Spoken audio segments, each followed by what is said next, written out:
Session today is being recorded. Okay, so today's webinar is on the theme of student engagement, what works well in psychology.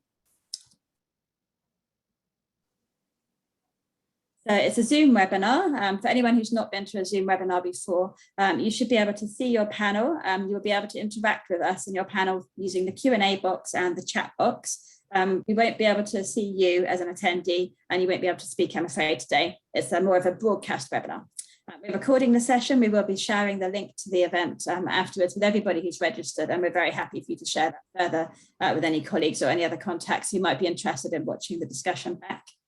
I'd recommend, if you've got anything open on your computer, such as Netflix or YouTube that uses a lot of connectivity, that you might want to just close that down so you get the best experience today. I think that's everything I wanted to say in terms of information. Right, without further ado, I'll run briefly through the agenda for the event today so you know what to expect, and I'm going to introduce our panel, who are all extremely experienced and have some very fascinating points to raise, I know. So we're going to be looking first of all at the theme of student engagement. There'll be a debate amongst our panel for around about half an hour, and then I'm delighted to say we have a guest who's someone who's found a solution to some of the issues around student engagement, and is going to be talking through how they're using a tool that you hopefully be interested in. And then one of my colleagues is going to be mentioning a few of the products that we have from McGraw Hill that you might find useful in your own teaching. So in terms of who we've got speaking today, the first person I'd like to introduce is Frank Pollock. So Frank is a professor at the University of Glasgow. He's also one of our authors, and I'm delighted to say he is one of the co-authors on the cognitive psychology text that's recently just been published in a new edition. I'd also like to welcome Paul Bennett, who is also one of our authors. He's written on clinical psychology, and we've had a new edition of that published recently. Paul is based at the University of Swansea and has a huge amount of experience writing and teaching. I'd also like to welcome Linda Kay to our panel. So Linda is writing a book that's not quite published yet, but is on a very up and coming topic, issues and debates in cyber-psychology. So we're looking forward to adding that to our list. Linda teaches at Edge Hill University in the UK. And our special guest from the US, Mike Colbert. He's teaching at Camden County College in New Jersey, and he's joining us today to talk us through how he's using one of the McGraw Hill products in his own teaching. Also, I'd just like to briefly introduce a couple of my colleagues that are helping run the event today. So Rosie Churchill, who's our portfolio manager and commissions psychology product for our higher education list. She's going to be chairing the debate for us. Clara Heathcock, she's also one of our commissioning editors in psychology, is going to be monitoring the chat box for us and looking out for any questions that come up in the Q&A. And my colleague Kevin is going to be walking us through a few of our products at the end of the session. So thank you all for your assistance today in running the session. Right, I think that's everything I wish to say. So I'm going to finish sharing and hand over now to Rosie. Thank you ever so much, Rosie. Thanks, Bryony. Yeah, thanks everyone for joining us today, and I'm excited to start the panel discussion. So to start with, I just want everyone to share what went well last year, having to suddenly move your teaching online. What went well? What didn't go well, if you can share some insights into that, and anything that you've learned from that as well that I think you've taken forward for this forthcoming year. So Linda, I don't know if you want to start us off. Yeah, I can do. So first of all, thank you for inviting me to this panel, and it's great to have a discussion about these things. So the number of things have worked really, really well, and something that I've been focusing a lot more on is about the fact that when we look at student engagement, it's really useful to think about engagement across the entirety of a student's learning experience. So thinking about using platforms that can support not just the kind of contact delivery we have with students, but the broader, the self-directed learning aspects of students learning. So using platforms such as Microsoft Teams have found immensely useful for that. And that's the platform I've been using prior to the pandemic. So actually this shift to pandemic times actually wasn't too difficult to negotiate because it was working well anyway. So it was a really useful opportunity to have spaces where students can be able to engage in collaborative work themselves, have space to demonstrate their learning, be an opportunity to be assessed based on their contributions on there. So just, and of course you can use those platforms then for any of your actual delivery. So when it gets to those, delivering lectures and so on, you've still got that kind of integrated platform for that. So I think that's been really useful because the learning is all situated kind of in the same context. So you're not sort of directing students all over the place, go there for this online session and here for this. It's all situated. I think that's really important, particularly in online types and sort of distance learning, because otherwise it can just get very difficult to navigate, and obviously this has been quite challenging for the kind of transition. So yeah, I think that's been particularly beneficial when we think about everything a student is doing when in higher education. Obviously most of the learning they're doing is in self-directed rather than contact time, so focusing on student engagement across their learning, I think Teams is a really useful platform for that.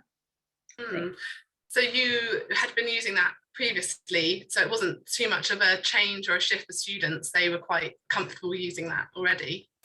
Well, yes and no. It's a different cohort of students that were using it. So for them, using Teams was new. So it's just on a module I do in the final year where it's worked well before, and every student cohort that comes in gets introduced to it. But obviously that kind of coincided this academic year with them being introduced to Teams more generally within the departments and the university. So there was still the sort of transitional issues around how to all the functionalities and how it's used and so on, but essentially the module itself ran in a very similar way to how it normally does. So from my perspective as a tutor, that because I was sort of confident in delivering it and being able to facilitate it, I think that was really helpful. If I'd not used it before, I think that would have been quite frightening for me. So I think that in itself maybe helped students, because I was prepared in knowing what information do they need up front, how can I be really clear on how it supports their learning, not just how to use the technology, but how does it support them. So yeah, I think that they probably benefited from the fact that I knew what was going on. Hopefully. Yeah, definitely. That's great. So did you like run your lectures through Teams as though it was like a live meeting, or? It was a bit of a mixture. So because my university had said to students that they'll be allowed to have face-to-face teaching when it was allowed based on the government guidance, we actually were doing a hybrid model. So often when we were doing sessions, we were concurrently or simultaneously doing sessions to those who were remote and at the same time as those who were in a classroom, which was immensely difficult. So the way I sort of situated the module was through those Teams platforms, but some were sort of online via Teams and the others were in the classroom, and that was really, really difficult and not something I'd recommend doing, but we were left with much option on that. But when we went fully online, where it was based on government guidance, where we had to be, yes, all the lectures were live via Teams, and again the students by that point were very used to knowing what the technology was doing, how to join and all that kind of stuff. So then that actually worked really well. So yeah. That's great. I don't know if anyone else from our panel wants to chime in there. Oh, I was just going to add, I think one of the things that Teams opened up is before Teams, I mean, students were having Facebook pages, Google groups, all kinds of a variety of things they were using, and typically staff weren't necessarily involved in that. And the move over to Teams, I guess, kind of both unified it for across all the classes, everything, and also included the staff a lot more, which had certain advantages. So I think that was a big difference in this move to Teams, is that it kind of necessitated the staff or the university being involved in these communications, which I think helped guide things when that guidance was needed, or it came up a little bit.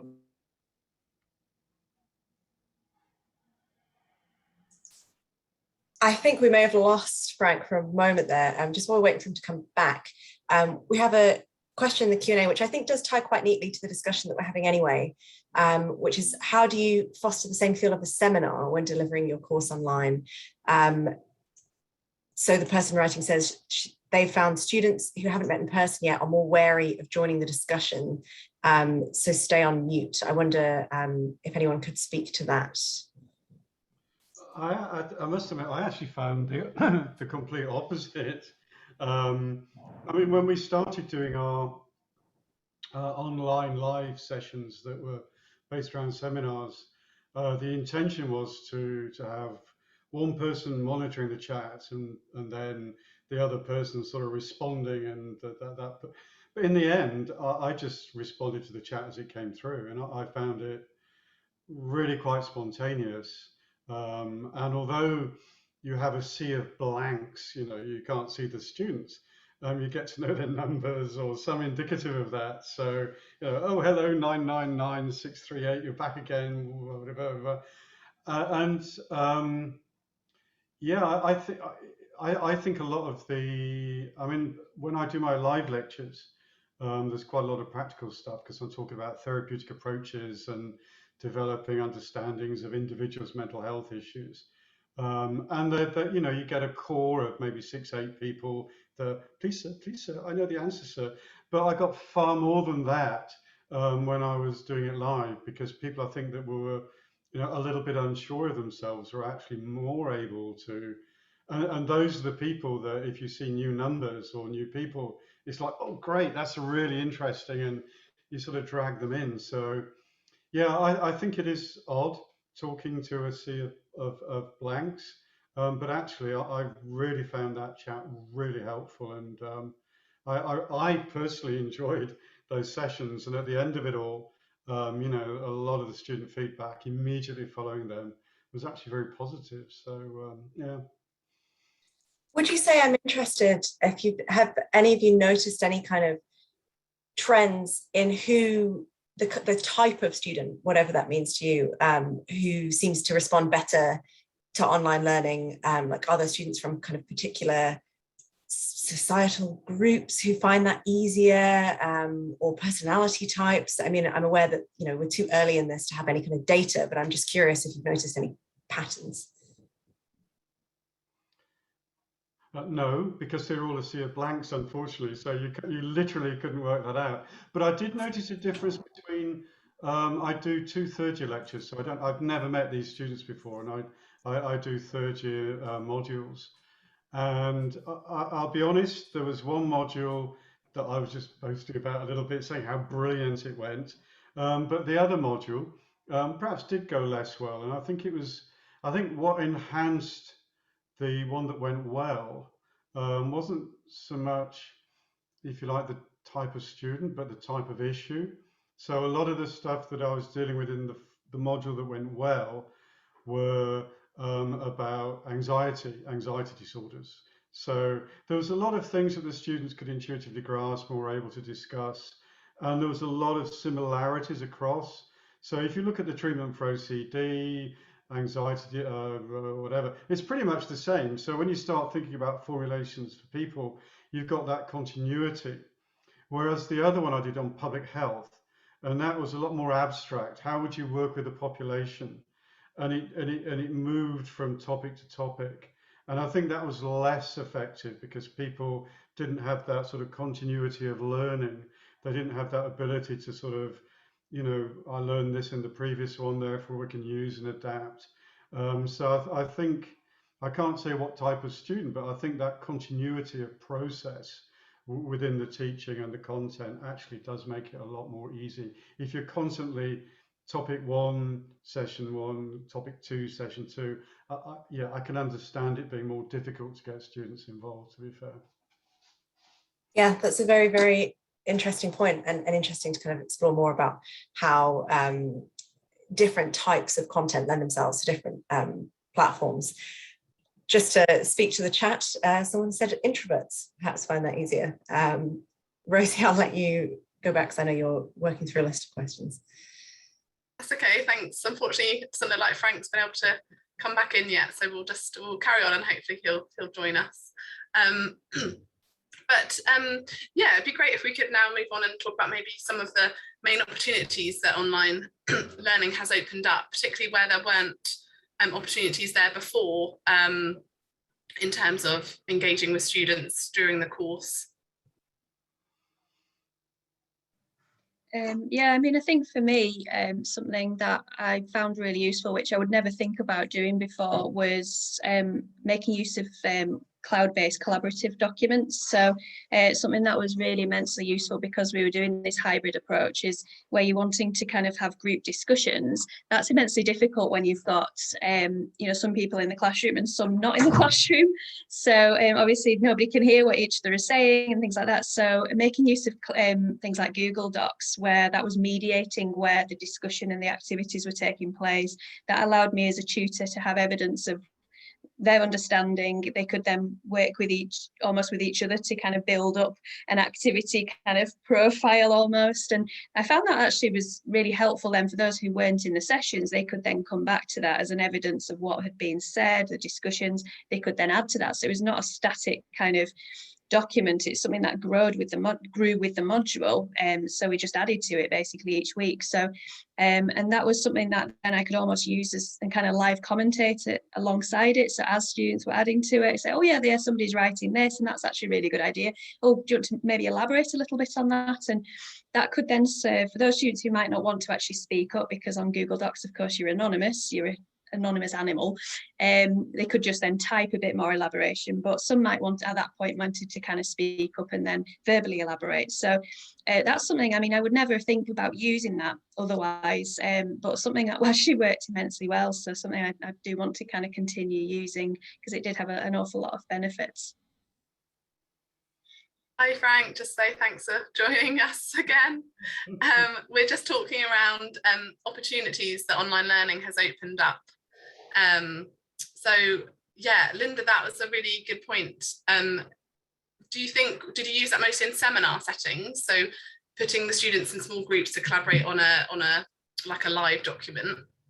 Yes, well, it was a bit of a mixture actually. We used it in different ways. So mainly it worked where it had the biggest benefit to me, certainly as a tutor and hopefully to the students as well, was in the sort of small seminar sessions where some were joining remotely and some were in the classroom.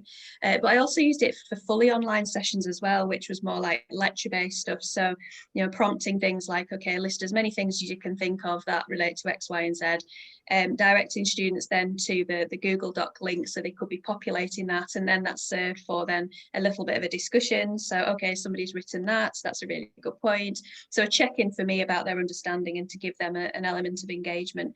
And again, at that point, some students then were confident in piping up. They could put their thoughts out there in an anonymous way and have it verified as, oh yeah, it's a good idea, before then having the confidence then to sort of elaborate on that. So I think there's something interesting about the fact that you've got sort of evidence of learning, but students don't necessarily have to overcome that barrier of thinking, I don't know if it's the right answer or not. So that for me, I think is something really key that I've got from using things like Google Docs actually. And that's where I think you might get the additional participation from people, because those who are not necessarily confident, who might be willing to put forward their ideas anonymously, and you then can get that verification, without being scared. So I think that's a really useful. I found that something I've kind of picked up as being quite important actually. Yeah, I think particularly in maybe a lecture setting, normally, it's like 200 people, and if you don't feel like you're getting what the lecturer is saying, you can't speak up and say, can you elaborate on that? But in a setting like that, you can, and you can then target where you can see students are struggling and remediate on that straight away, which that's really great. Is there anyone else want to talk about that? Sorry, Frank, you've been away, so I'm going to shut up if you want to say something, but I can happy. I guess I was just going to follow on that. I mean, when you're teaching on Zoom, some of the students who are shy, or maybe especially on conversion courses where maybe this English isn't the first language and such, students seem a little bit less shy to type something in the chat box than they do to raise their hand, because you give lectures face to face, and it seems there's a lot of fright for people to raise their hand to ask a question. But there was it was a lot more engaging, or a lot more questions put in the chat box when you give a lecture on Zoom, that I've noticed, than when you just give it face to face. Yeah, I think that's one of the pros and cons. If you're doing a pre-recorded lecture, I mean, I'm pretty relaxed about where I go in my lectures. As long as you get the broad content. I can drift into wherever people seem interested. And you do lack that because you're not getting that feedback. So it does, you know, my terrible jokes, my terrible clinical stories, you know, what are people thinking? Oh my God, have I overstepped the mark? Now it's recorded.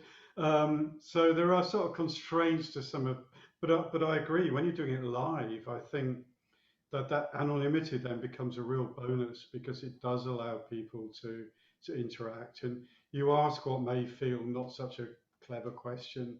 And as long as you as the lecturer respond to it in a way that, you know, is appropriate and deals with it, then I think it actually enhances that sort of process. So yeah, the pros and cons, depending on whether it's sort of pre-recorded, which I think certainly as a lecturer, maybe not as a recipient, but as a lecturer, you feel you're missing something and you're not quite sure. But the live stuff, I think that anonymity is a real bonus. Yeah.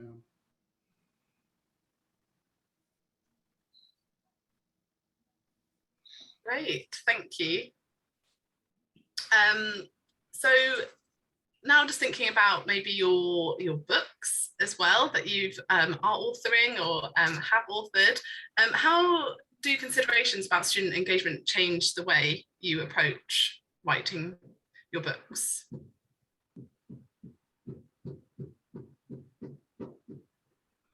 Well, I'm going to call on you here. I'm happy to go. I'm just aware that I was going first on all the other questions, so I'm very happy to jump in if nobody else wants. Go for it, Linda. Okay. Well, I'm a first. Yeah, this is my first authored book, so I can't comment on what's changed, but I can kind of report on how I've been thinking about these things. And something I suppose been doing. It was more initially as a publicity for the book kind of activity, but actually I think can be really useful is doing like very mini YouTube cyber bites, I've called them. The book's about cyber psychology, so it seemed quite a nice sort of quirky title. But it's just very quick segments, really take home messages from each of the key chapters that will be in the book.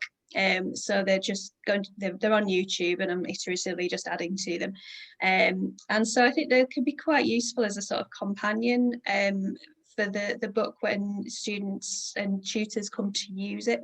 Well, hopefully they'll use it in the next over the next few years, and it just be a kind of online companion, so you can get the author, having exposure to what the author's saying about the key points, which might go nicely as a sort of online resource alongside the chapters. So obviously at the moment it's primarily a publicity kind of thing, but I think, I might have a really important secondary purpose.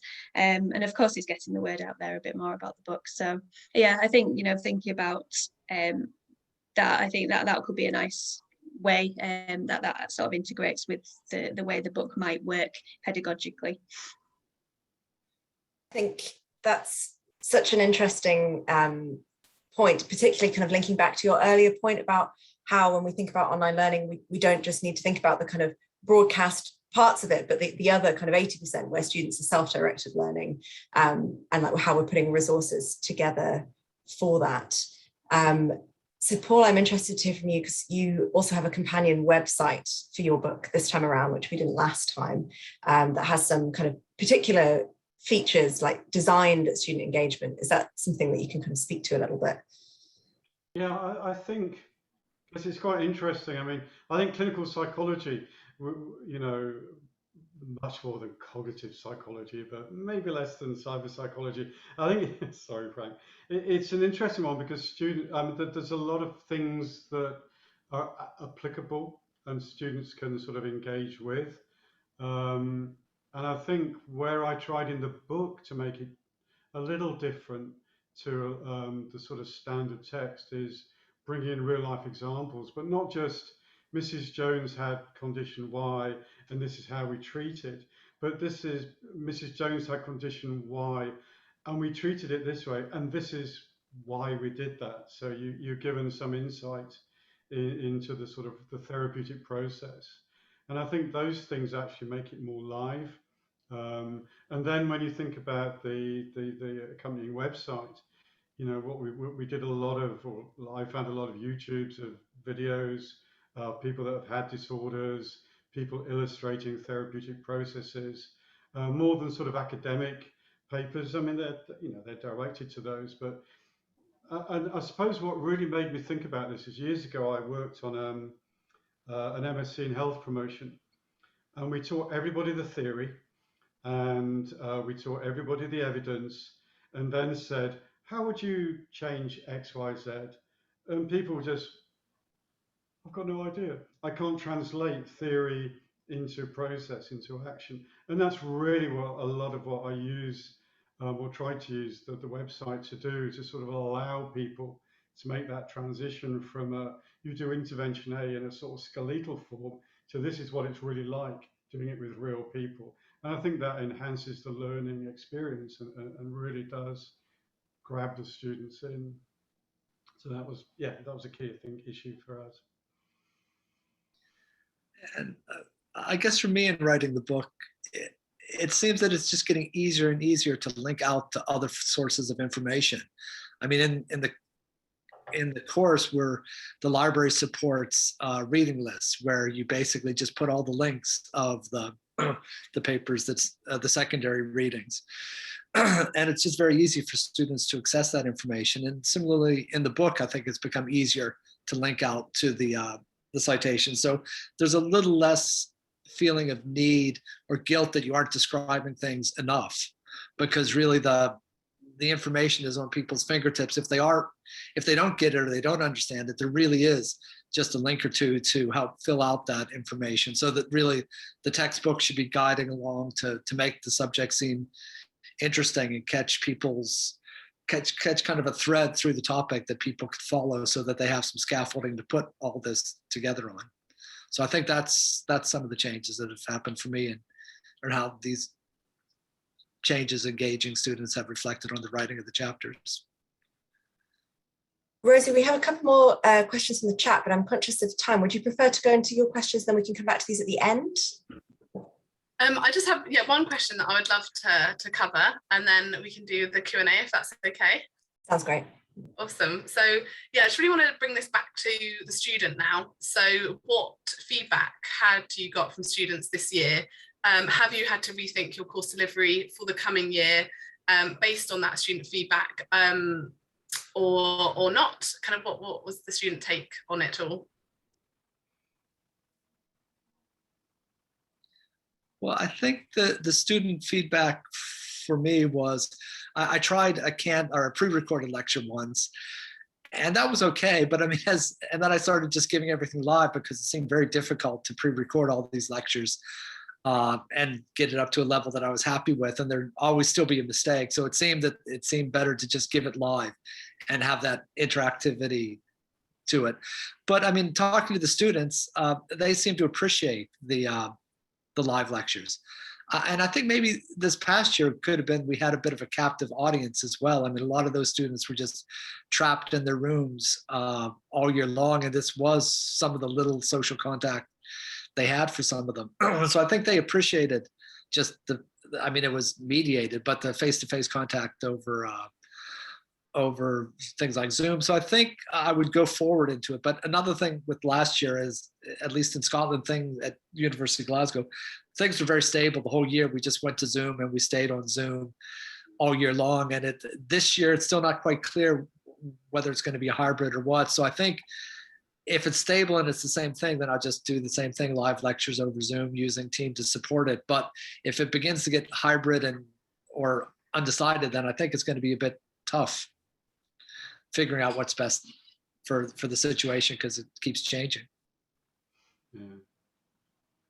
No, I'm pretty similar to Frank. When I first started doing my recordings, the instructions we were given were 20-minute sound bites, perfection. And in the end, they got random time and imperfection, because I'd do my 7th take and it was like, oh my God, no, I'm still making that mistake. You're going to get it live. And I genuinely, in the end, I got very good feedback from the year.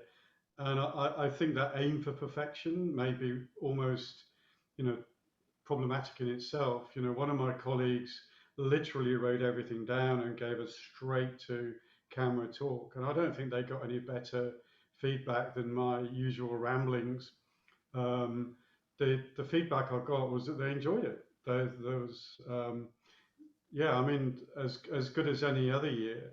The only negative thing that was said was that Paul Bennett did not provide any PowerPoints, comments on his lectures or further reading. And it's like, oh my God, did you not see it? It was replete on the website.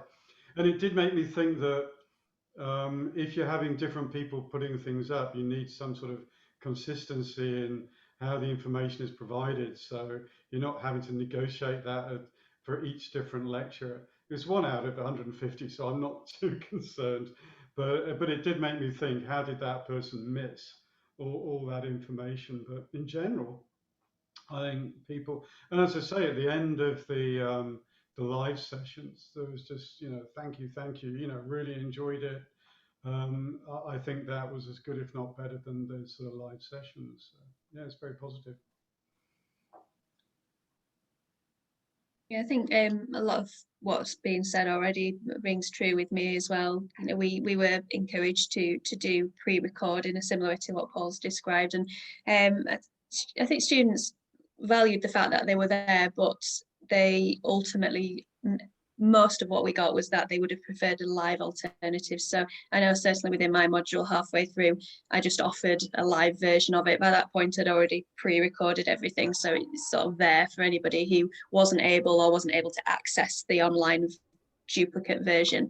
But those that did turn up to the live version really preferred it, and we had it as almost like a little watch party kind of format. So it was I think they got something more from that, and they could, again, sort of similar to what Frank was saying, it allowed them to come together and be together. So yeah, I think they valued that. So yeah, the similar kind of things really. Great, thank you so much. It's great we've got some questions in the Q&A. Clara, do you want to go through them? Yes. So I think the first one probably quite naturally follows on from what we're discussing about, what's worked and how you might or might not change. So Eleanor asks, where do you see the future of teaching? Will it go back to how it was pre-COVID or evolve? And she also has noted that it sounds like Zoom chats, the teams have been very useful. So yeah, where do you see the future? Do you think it's possible at this stage that we'll ever go back to 100% in-person delivery? Yeah, I'm looking at what Daniel Walbeck said. I think that's pretty much how I think about things, in that you've got these lectures that are now the repository of knowledge. And it now gives us the ability to be more engaged, more interactive, more working with students rather than, in my case, shouting at them. So I do think this actually may have brought out a sort of paradigm change in terms of what we do. And, we may want to sort of change what we've pre-prepared last year. You may think it's up to scratch, adequate, etc., etc. But I do think what it does allow us to do is to do that more interactive stuff, webinars, live workshops and so forth. And I think as a teacher, I find that much more fun anyway, and it's much more interesting. So yeah, I'm pretty much with Daniel on that. So just in case anyone else hasn't seen, Daniel's comment in the chat was, something we're considering this year for certain modules is to provide the pre-recorded lectures and then host Q&A sessions, which start off with a summary of the lecture, practice with data sets, then Q&A. So kind of similar to what Paul was picking up on, is using that existing resource as a kind of bank, and then facilitating chat from there. Linda and Frank, do you have any thoughts on where you see the future of teaching being? That's obviously quite a big question, but as far as you can see now, where do you kind of see that going? I guess for my part, I mean, a lot of the cognitive psychology or things we do are source include a lot of psychophysical measurements and require really face-to-face contact or people being around. So, I mean, I think with all the great advantages that have come with the online teaching, there's a lot of great innovations and things that have happened. I have noticed that what's kind of gotten worse is all our work, which requires skill of, attaching things to people, making measurements, just because, you need to keep in practice doing that. So I don't see it ever for those kind of fields that require hands-on kind of training. I don't see it going away, but I mean, it certainly, there's a lot of fantastic opportunities once people are willing to accept this idea of online learning. So I think there's, what do I see the future? I see a lot more of the online teaching, but I don't see the other stuff going away entirely. Yeah, I think I'd agree with that. And I think psychology is a sort of interesting one because there is the practical aspects, but also the theoretical. So when we're discussing about that, it is about where is it appropriate to be doing what. And Daniel's point is a really good one. I think research methods is a great one where, students are able to revisit things is very valuable for that. So it makes sense that being a bank of information that then can be enabled and get experiential understanding of things from practical based things. It was really interesting after the government lockdown where there were decisions across the sector on subject areas that went back. So the practical subjects, of course, in the UK were introduced back on into university campuses prior to other subjects. It was interesting how psychology fit in there because most providers didn't deem psychology as a practical subject, but my university did, which was a really interesting kind of notion about how my university kind of appraised what psychology is. So we did come back actually, but we were only one of a very small number that did. But I mean, by that time we'd kind of prepared everything to be online anyway, so we could have delivered it all online. But it does sort of highlight the higher appraisal of psychology and what university systems allow us to do. And sometimes we as educators don't always have the decision making power to say how we want to run our courses. So I think this discussion has to be had in relation to those higher systems, and it is going to be different across different subject areas, I think, and it should be different across different subject areas really. So yeah, I just wanted to acknowledge the kind of different hierarchical structures that feed into that decision making. Yeah, absolutely. And this is a webinar specific to student engagement in psychology. So I think that's a very important point to make about how the discipline lends itself or doesn't lend itself to particular forms of delivery. I think if we've got time, we have one very quick question, which is just, and I guess kind of relates to what works and what doesn't. Has it been necessary to adapt how fieldwork is assessed within your modules since students need to now complete their research online? Is there anyone who is assessing that kind of work, has an insight from their institution?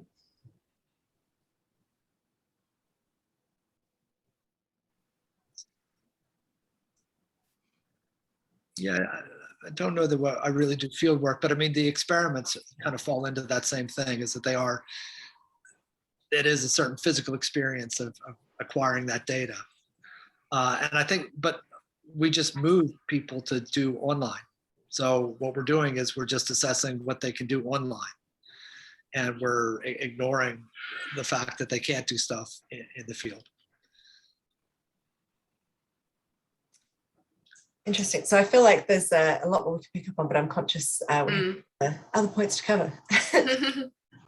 Yeah, I'm sorry to move everyone on, but yeah, and thank you for this panel discussion. That was great. Any other questions that come to mind, please put them in the Q&A box. But I now have the pleasure of introducing Mike, who is joining us from the US.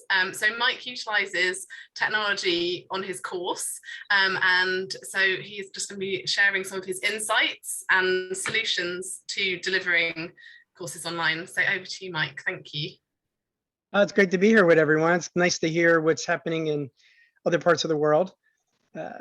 Our school, just so you see the slant where we come from, our school made a decision that we were going asynchronous. So one of the challenges we had was, we couldn't say we're going live on this day at this time. So that became a challenge on one aspect, but on the other one, it became very convenient for the students who are working jobs and doing, they can log on whenever they want. But just like we're discussing here, how do you get that engagement, right? How do you give them what they need So we've attacked this with really two things in mind. One is the same way you would do a live class, don't see this as very different, right? So whatever you do in the classroom, just try to do it online. Second piece is try to decrease all the clicking around, right? We use a learning management system called Canvas.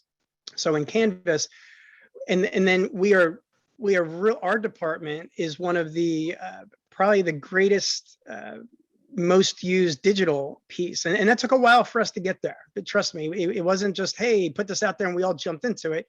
We fought, we battled, some just resisted it totally, but we are far more ahead of the game.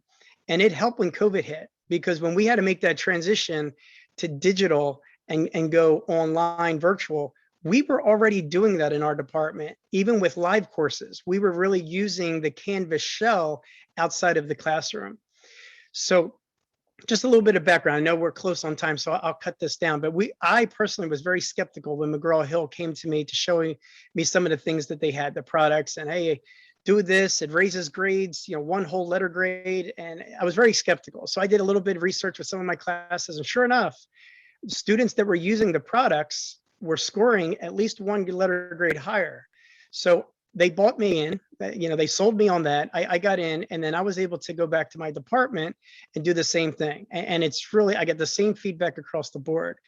So my presentation to you today is the digital piece. One, don't be scared, because it is something that could be very frightening. It can also be something that if you do too much, it takes away from that personal touch. So there is a level of, how much do I put in there, and how much do I just stand back, right? And just let the course run itself, because you can. There's so much stuff out there. What we've been doing with the digital piece is we've been trying to load our courses with like a one-stop shop. So you're either going into Canvas and they're all there, but being that we have our link, those of you that use Canvas, we have a McGraw Hill link, brings them right over to McGraw Hill.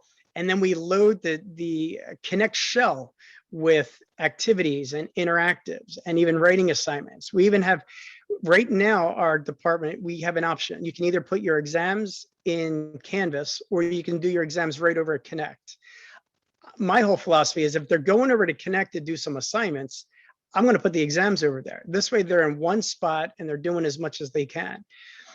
There is a plethora of assignments and activities that you can choose from. So this summer, we have little small work groups that we've been working on, going through each chapter methodically and choosing, what can we pull from this chapter? What are some interesting assignments? And we're creating a shell that then I copy out to all of my adjuncts in my department, and then they can make it their own.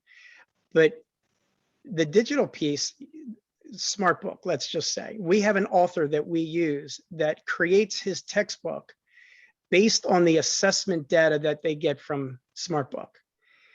And we love using him because we use Smartbook and we use the digital component. So it just makes sense, but he'll make adjustments even in defining terms and what terms to use based on how students are performing on the activities and the assessments within Connect. So it provides a lot of information to our authors. It provides information to us, students that are not understanding some concepts, so that we can then add a resource in. But the nice thing about the digital stuff, and it's in YouTube too, and TED Talks, but short, right? 2-3 minute excerpts of stuff, whether it's us explaining a term or, hey, watch this quick video for clarity on this. The students seem to like real quick things that they can watch, not sitting there for an hour and watching a pre-recorded lecture, because they zone off just like they would do in the classroom. So again, think about being in the classroom. Think about, how do you grab their attention? So interactives, students love the interactives. Writing assignments, again, it depends on what course we're teaching, but for the 101 course, we don't give them research papers. The upper level courses will do that. So whether it's in Connect, they have media files and news flashes, right? But we do similar things. We'll give them an article, read the article, and it's something that's just relevant, but tying it to the field of psychology, always tying it back. that's, you know, I get a lot of feedback, even though we're asynchronous and I'm not live with the students. I get a lot of good feedback that students say, you know, I really love doing that assignment. You know, it made it come alive. It made it real. But everything at least what I do, I tie it back to a discussion board. So they're posting something. And just to also comment on something that we talked about in the beginning, in the very beginning of the course, we have students introduce themselves. So we do that one of two ways. They can either do it in a discussion board or they do it through a video. They do a short recording of themselves and then they upload that into the Canvas shell. Again, just giving them a little feel of what it's like to go live, you know, in a course, to talk and be participatory that way. Zoom allows us, our university bought everyone Zoom accounts, so we put that into the Canvas. But you know, small breakouts, putting them in the small groups, creating teams, and letting them, you know, discuss some ideas, and then coming back either through an assignment. But you know, the digital products, there is a lot out there, and we do a lot of sharing. We're doing a lot of work, you know, together. So no one's creating this all by themselves, right?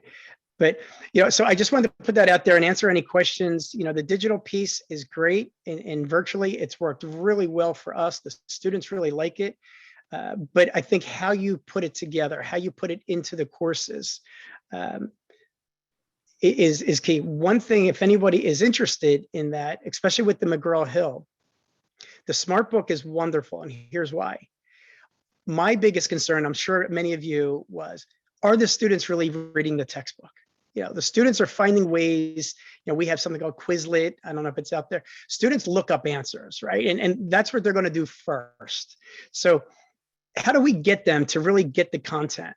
So Smartbook really allows that. That's why we jumped into this with 2 feet, because we are now assured that the students are reading the textbook. They are being exposed to content in that book.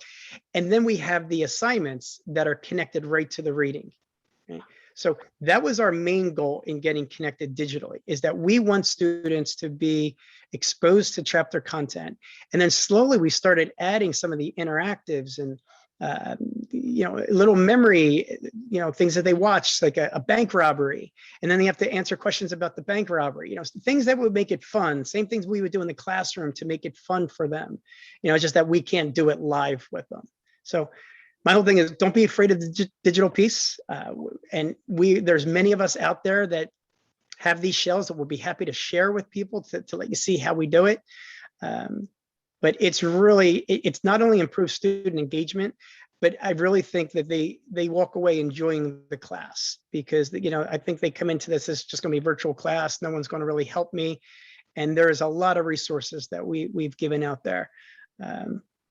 So that's kind of what I want to put out there. And again, any questions you have for more of the digital side and student engagement, I'd love to answer that. Thanks so much, Mike. That's really great. I think anyone can put some questions in the chat. I also think probably now, looking at the time, it would be great to hand over to Kevin, who is our implementation manager at McGraw Hill. And so he's now going to show you the content that Mike has been talking about, so that you can kind of visualize it a bit more. But yeah, feel free to put anything in the chat. And thanks again, Mike. Over to you, Kevin. Hey everyone. Yeah, Mike, that was lovely to hear, especially about the Smartbook 2.0. So I think that's where I'll begin showing off kind of some of our connected technology with the Smartbook 2.0, just to show what Mike was talking about. I'm just going to share my screen. Hopefully you can see it there. There we are. So if we're jumping in here, this is what the Smartbook 2.0 looks like from a student perspective. So they're coming in here. They know how long they're expected to read, they know their due date and the concepts that we're going to be covering. And a kind of really nice thing about this is that it allows students to kind of read through a large amount of content very quickly, focusing on certain areas. You can go down here and, you know, look at the granularity, be very specific with what the students are learning. So the students are reading these highlighted pieces, then doing these questions where it's, you know, taking in a few data points about whether they're getting their answer right, how long they've spent reading, and then their confidence levels. And as Mike said, you know, the really nice thing about this is that, you know, you can incentivize it, it's trackable. There's a lot of data that's available to instructors when they're using Connect. So just jumping into it really quickly here, this is just a demo course I've set up here for myself to show you. But we look at the weekly readings, you can get so much information when we go into the assignment reporting dashboard. So, you know, before the end of the year, you can get a nice idea of where students are, what they need to learn. You can see here, you know, the percentage of students, how many actually completed it, did that reading, the traceability of it, how aware are they when, you know, they're doing that metacognitive piece, how far behind are they, and then the challenging concepts, you know. So we can see here, when I was playing around with it, you know, the concept I found most challenging was recognizing the impact between behaviorism of the study of cognitive processes. So these are all areas you can focus on with the Smartbook 2.0. And there's a lot of content in Connect. So what I will kind of caveat all this with is, you know, if you have anything interesting or are interested in anything here, do feel free to reach out to me after the call and we can set up some time together to review Connect in more depth. The other thing I want to show you is the Psych Toolkit.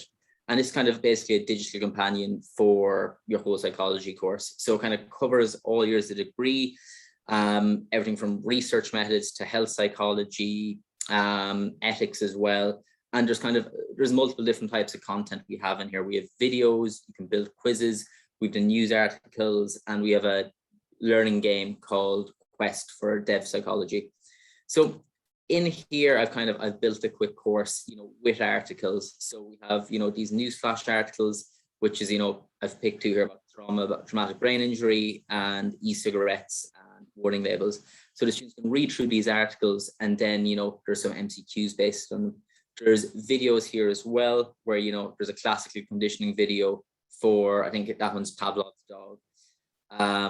So as we're going through all this, then, you know, similar to Smartbook, but slightly different, is something we have called Power of Process. And I'm just going to show you this really quickly. What Power Process does is it's a tool that helps students actively engage with the reading as they're going through. So it's a quick and easy way to kind of assign journal articles and then mark them afterwards to make sure the students have been understanding what they're reading and going through that process. So from a student perspective, I'm just going to exit out here really quickly.